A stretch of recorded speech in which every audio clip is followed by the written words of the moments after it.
আসলে লেজুর ভিত্তি সম্পর্কে অনেকেই অনেক ব্যাখ্যা দিয়েছেন, কিন্তু এখানে একটি বিষয় স্পষ্টভাবে জানা উচিত যে ছাত্র সংগঠন এবং শ্রমিক সংগঠন কখনোই কোনো রাজনৈতিক সংগঠনের লেজুর ভিত্তি হিসেবে তারা তাদের যে রাজনীতি সেই রাজনীতি পরিচালনা করতে পারে না।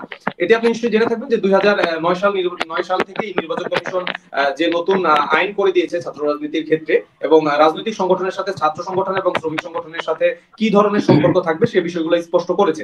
সুতরাং বাংলাদেশে বর্তমানে লেজুর ভিত্তিক ছাত্র রাজনীতি বলতে যে বিষয়গুলা বলা হয় বা বিভিন্ন ক্ষেত্রে বড় রাজনৈতিক সংগঠনগুলোকে যে ব্লেম দেওয়া হয়, এখানে কিন্তু লেজুর ভিত্তির সরাসরি কোনো সম্পৃক্ততা নেই। বাংলাদেশ জাতীয়তাবাদী ছাত্রদল বাংলাদেশ জাতীয়তাবাদী দলের কোনো অঙ্গ সংগঠন না।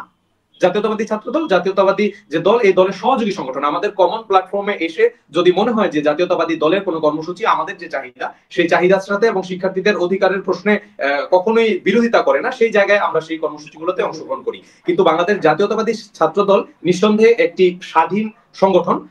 সুতরাং লেজুর বৃত্তি বলতে যে বিষয়গুলা বোঝানো হয়, বেশিরভাগ ক্ষেত্রে আমরা দেখি বড় রাজনৈতিক সংগঠনগুলোকে ব্লেম দেওয়া হয় লেজুর বৃত্তি বলে। তো আমরা জাতীয়তাবাদী ছাত্রদলের জায়গা থেকে দায়িত্ব নিয়ে বলতে চাই যে জাতীয়তাবাদী ছাত্রদল কোনো লেজুর বৃত্তি ধারণ করে রাজনীতি করে না, বরং তারা আপন শক্তিতে বলিয়ান হয়ে নিজেদের যে স্বাভাবিক যে ছাত্র রাজনীতি এবং ছাত্র প্রতিনিধিদের কাছ থেকে এবং সাধারণ শিক্ষার্থীদের কাছ থেকে যে ধরনের মতামত তারা পায়, সেই মতামতের ভিত্তিতেই জাতীয়তাবাদী ছাত্রদল তাদের কার্যক্রম এবং তাদের কর্ম পরিকল্পনা নির্ধারণ করে। সেই নির্ধারিত কর্ম